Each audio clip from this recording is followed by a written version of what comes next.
Hello guys, my name is Rohit, my name is Nisha, my name is Shalu. Welcome back to our YouTube channel. हम आज special video पे reaction कर रहे हैं जो कि हमने ऑलरेडी इनके चैनल से हमने एक वीडियो पे रिएक्शन किया हुआ है, क्योंकि ये बहुत ही उम्दा, बहुत ही स्पेशल वीडियो बनाते हैं। जो आज का जो टाइटल है, आज का टाइटल आप सुन लीजिए, इंटरेस्टिंग पार्ट लग रहा है मुझे। 11 ऐसी चीजें जो सिर्फ इंडियन मुस्लिम ही कर सकते हैं। मतलब मुस्लिम देश काफी सारे हैं, बट इंडियन मुस्लिम जो कर सकते हैं, बस 11 thing that only Indian Muslim can do. क्या कर सकते हैं हम तो क्या मतलब हमारे देश में डेमोक्रेसी तो है ही यार। इंडिया में आपको पता है, भारत में सबसे ज्यादा डेमोक्रेसी माना जाता है, मतलब और है। सबको समान हक है और सबको एक जैसा है, चाहे वो प्रधानमंत्री हो या कॉमन मैन हो। बाकी 11 ऐसी चीजें जो ओनली इंडियन मुस्लिम कर सकते हैं। हम देखना चाहते हैं कि बाकी देश में मुस्लिम और हमारे देश में मुस्लिम की कितनी इज्जत है, रेस्पेक्ट, और बाकी क्या है जो इंडियन मुस्लिम कर सकते हैं ओनली। इन्होंने थोड़ा तथ्य से बताया होगा। वैसे तो मुझे काफी इंटरेस्टिंग वीडियो लग रही है। बाकी वीडियो देखने के बाद आपसे बातें करेंगे। फिलहाल स्टार्ट कर लेते हैं इस वाली वीडियो। हेलो फ्रेंड्स, मैं हूं गौरव और हिंदुस्तान आजादी के बाद से नहीं, सदियों से एक सेक्युलर कंट्री रहा है। इसके चलते हिंदुस्तान के दूसरे सबसे बड़े धर्म यानी इस्लाम को मानने वाले मुसलमानों ने 7वीं शताब्दी में हमारे देश की मिट्टी में कदम रखा था। लेकिन हैरानी की बात तो यह है कि आजादी के बाद 1951 के सेंसस में, जहां हिंदुस्तानी पॉपुलेशन की गिनती में सिर्फ 10.4% मुसलमान थे, 2011 में 14.2% यानी 1720 लाख हो चुके थे। वहीं पर पाकिस्तान, जहां पर 24% हिंदू लोग थे, 24% 1% भी नहीं वाह यार, 1% भी नहीं रहे। वाह।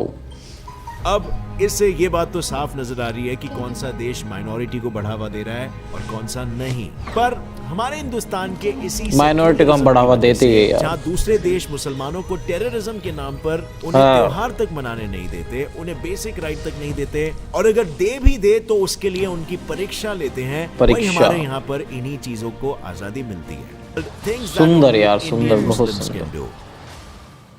अब फ्रेंड्स, ये वीडियो शुरू करने से पहले मैं सबसे पहले ये बोलना चाहूंगा कि मुस्लिम्स भी उतने ही इंडियन हैं जितने कि हिंदूज हैं। ये कोई कैटेगराइजेशन नहीं है जो हम इस वीडियो के थ्रू कर रहे हैं, बल्कि हम ये एक इंटरनेशनल, एक वर्ल्ड के पर्सपेक्टिव ये हर इंडियन कॉमन आदमी मानता है। इंडिया कितना टॉलरेंट है ये बताने के लिए, ताकि इससे चाइना की दिखा रहा है, बढ़ सके। जिस तरीके से मुस्लिम पॉपुलेशन बढ़ रहा है, 2050 तक इंडिया में दुनिया भर के मुकाबले सबसे ज्यादा मुस्लिम्स होने वाले। इंडिया में चलिए पता लगा पाते हैं कि इंडिया में मुस्लिम्स को कौन कौन सी फ्रीडम मिलती है जो दूसरे देशों में शायद नहीं मिलती। ओके, और इस लिस्ट में सबसे पहला नाम है फेस्टिवल यानी त्योहारों का। अब लाइक रमजान, ईद और मुहर्रम, हमारे सारे फेस्टिवल को हर एक त्योहार मनाने की आजादी है। वहीं चाइना जैसा देश, जो पाकिस्तान और कई सारे इस्लामिक कंट्रीज का सच्चा दोस्त, वो अपने देश के जिनजियांग रीजन में बसे हुए मुस्लिम बच्चों, गवर्नमेंट और एजेंसी ऑफिसर्स में काम करने वालों को, यहाँ तक कि लोकल अथॉरिटीज में मौजूद किसी भी मुस्लिम को रमजान तक सेलिब्रेट करने का मौका नहीं देता। और अब खबरें ऐसी है कि मौका देने के बावजूद लोग डर के मारे रमजान नहीं रख रहे हैं, क्योंकि उन पे जो अत्याचार होगा वो उन्हें पहले से ही पता है। पर ये तो कुछ भी नहीं है। यहाँ के मुसलमानों को पॉलिटिकल एजुकेशन कैंप्स में रखकर उन्हें चाइनीज सिखाने के साथ उन्हें चाइना की कम्युनिस्ट पार्टी की तारीफों वाले गाने भी गवाए जाते हैं, और ये सब सिर्फ इसीलिए ताकि टेररिस्ट थ्रेट को खत्म किया जा सके। और आपको तो पता होगा, कम्युनिज्म कोई भगवान में नहीं मानता है, तो कम्युनिस्ट गाने मुस्लिम्स को क्या सिखा रहे हैं, इस बात से आप खुद ही अंदाजा लगा सकते हो।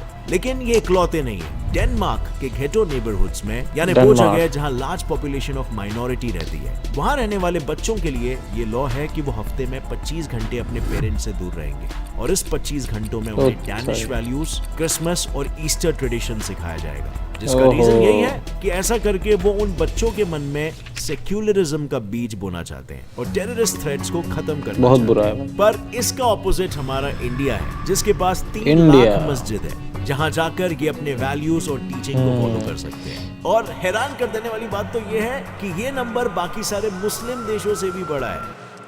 मुस्लिम देशों से भी बड़ा है इंडिया। इंडिया बहुत बड़ा है यार। हर तरह की हर तरह की घर में बैठे बैठे ही हर तरह की कास्ट के लोग यहाँ पे रहते हैं, हर तरह की धर्म के लोग यहाँ पे रहते हैं, और मुस्लिम की मेजोरिटी आपको पता है।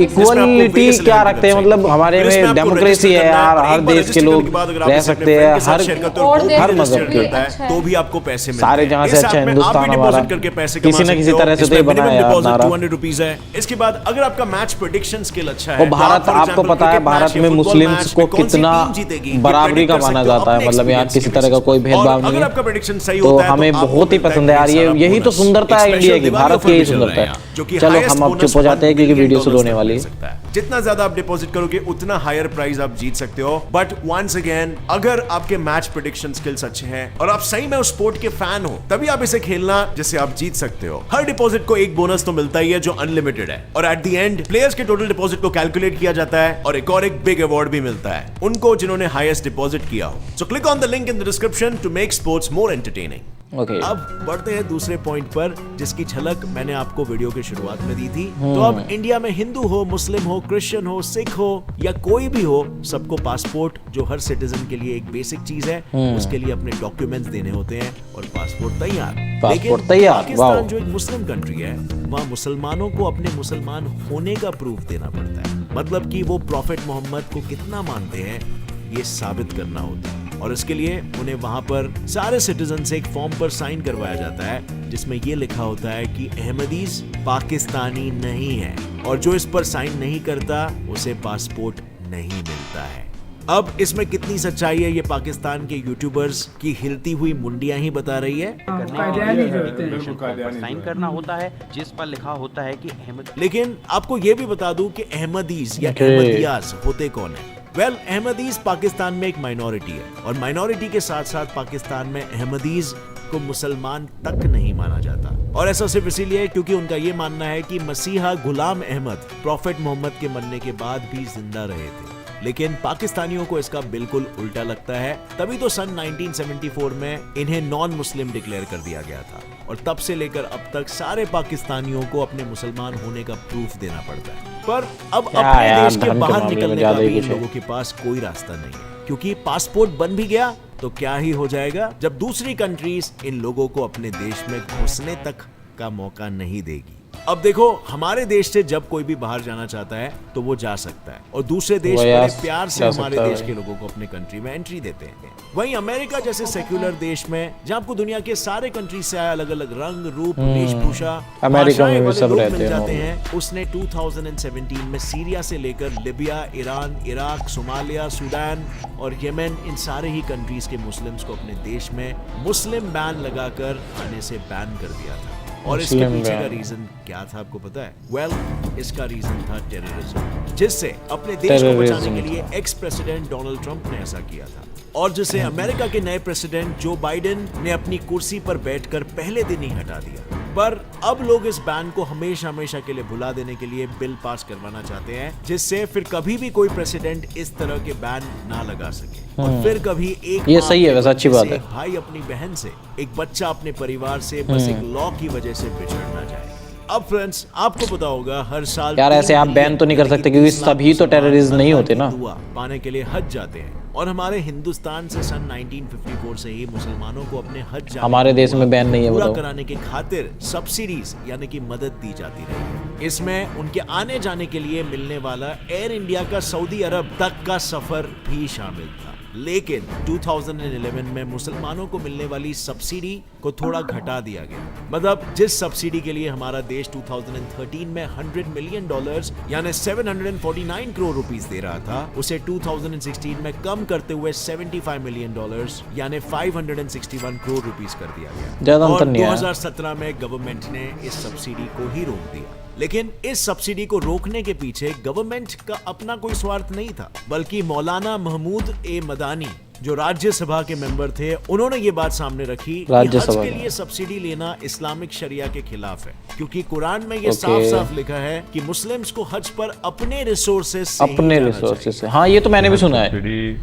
गैर जरूरी के मुसलमानों को दी जा रही, इसकी जरूरत नहीं है, क्योंकि हज को जाना है तो मैं बगैर सब्सिडी के जाऊंगा, अपना पैसा लगा के जाना चाहिए। ये तो बात सही है। वैसे सालों से चली आ रही हज सब्सिडी की प्रथा आज तक हज के लिए सब्सिडी तक देते थे, बताओ इंडिया में यार मुस्लिम्स को, यार बहुत सुंदर, इंडिया में ही फॉलो होती थी। ऐसी कोई प्रथा किसी इस्लामिक कंट्री में नहीं की जा रही, जबकि दुनिया में 50 इस्लामिक देश है। लेकिन हज पर जाना दुनिया के दूसरे नॉन मुस्लिम कंट्रीज में तो मुस्लिम्स के लिए बहुत दूर की बात है। उन्हें तो अपने ही देश में अपनी मर्जी से जिंदगी बिताने का भी मौका नहीं दिया जाता, यानी कि जीरो फ्रीडम। अब दुनिया में अपनी तानाशाही के लिए बदनाम नॉर्थ कोरिया के फ्रीडम की तरह चाइना ने अपने लोगों के लिए कोई कंपलसरी हेयर स्टाइलिंग का लॉ नहीं बनाया, लेकिन अपने देश के नॉर्थ वेस्टर्न रीजन के शिनजियांग में रहने वाले मुस्लिम्स के लिए इनका लॉ इतना स्ट्रिक्ट है कि वो बेचेहरे अपने मर्जी के कपड़े क्या अपनी मर्जी की दाढ़ी मूछें भी नहीं रख सकते। लेकिन चाइना अकेला नहीं है जिसने इनसे राइट्स को ऐसे छीन लिया है। दुनिया के कई देशों में जैसे कि ऑस्ट्रिया में फीमेल मुस्लिम्स को पब्लिक में बुर्का पहनना बैंड है। फ्रांस और बेल्जियम ने भी 2011 में पूरे फेस को ढकने वाले हिजाब को बैन किया था। वहीं नेदरलैंड्स, स्विट्जरलैंड, रशिया, बल्गेरिया और इटली में भी इस तरह के लॉ पास किए गए थे। और इसे देखकर तो यही लगता है कि बस हमारा इंडिया ही ऐसा देश है जो मेल और फीमेल दोनों को बराबर का राइट दिलाने के लिए, हमारे इंडिया में कोई बैन नहीं है को आसान बनाने के लिए, एजुकेशन से लेकर बुर्का पहन सकते हो, तक हर राइट के लिए उनके साथ खड़ा रहता है। जैसे इंडिया ने मुस्लिम औरतों के लिए मुस्लिम कम्युनिटी से लड़कर 2019 में ट्रिपल तलाक जैसी सदियों से चलती आ रही प्रथा को एक क्रिमिनल ऑफेंस घोषित कर दिया, जिससे हजारों लाखों महिलाओं की जिंदगियां बच पाई। और अब आगे बढ़ने से पहले एक सवाल, क्या आपको पता है इंडिया के टोटल नंबर ऑफ प्रेसिडेंट्स में से 5 प्रेसिडेंट्स मुस्लिम रह चुके हैं, जबकि शायद ही कभी पाकिस्तान में किसी हिंदू इंसान को इतनी ऊंची पोस्ट पर बैठाया गया होगा। और प्रेसिडेंट तो दूर की बात, कई इस्लामिक कंट्रीज में तो उनके किंग और प्रिंसी गवर्नमेंट की लगाम अपने हाथ में लेके बैठते हैं। मतलब लोग वोट करे या ना करे, देश की भागदौड़ इन लगाम थामे लोगों के हाथों में ही जाएगी। और ऐसे कंट्रीज में लेडीज का हाल तो इतना बेहाल होता है कि उन्हें वोट डालने तक का मौका नहीं दिया जाता। जैसे 2015 में पहली बार सऊदी अरब की वुमेन को वोटिंग करने का मौका मिला था, लेकिन तब भी उस देश के 1.35 मिलियन यानी कि 13.5 लाख आदमियों के मुकाबले में सिर्फ 1,30,000 औरतों ने वोटिंग किया था। इसी तरह अफगानिस्तान से लेकर पाकिस्तान और कतार के भी हालात कुछ ऐसे ही है, जहाँ पे औरतों को मर्दों के पीछे ही रखा जाता है। पर हमारे इंडिया में माइनॉरिटी होने के बावजूद भी मुस्लिम्स की सिर्फ सुनी ही नहीं जाती, बल्कि उन्हें हर हिंदू की तरह बराबर के वोटिंग राइट्स भी दिए जाते हैं। वोटिंग राइट्स तो सेम ही है, राय देश के आगे रख सके। पर फ्रांस जैसी कंट्री जहां 2016 में 29% फ्रेंच लोग मुस्लिम्स के लिए नेगेटिव व्यू रखते हैं, ऐसा सर्वे हुआ था, वहीं पर पिछले 6 सालों में हुए टेरर अटैक्स के चलते 2020 में ये नंबर 79% तक पहुंच गया था। और इन्हीं सब के चलते फ्रांस में मुसलमानों के ऊपर कई तरह के लॉज लगाए जाने का प्रेशर उन पर अब बना हुआ है।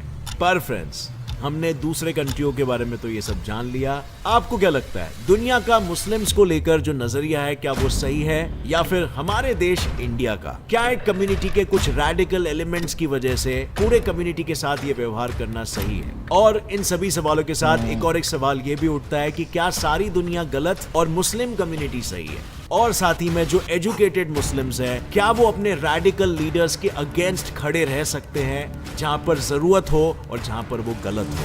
क्योंकि अगर ये सब नहीं हुआ तो दुनिया शायद उन्हें इसी नजर से देखे जिस नजर से वेस्ट देख रहा है। क्योंकि अगर हम अपने रिलीजन के रैडिकल मगर गलत लोगों के अगेंस्ट नहीं जाएंगे, तो फिर जब हमारे साथ गलत होगा तो हमारे साथ कौन खड़ा रहेगा? ये बात सबसे पहले सोचता है भारत। ये चीज साफ हो गई है कि इंडिया एक अच्छा एग्जाम्पल है कि दो रिलीजन आपस में पीसफुली दोस्ती बन गई। चीजें एकदम परफेक्ट नहीं है, लेकिन it's still a lot better than other country. Okay, तो बहुत ही बेहतरीन और सुंदर वीडियो है यार।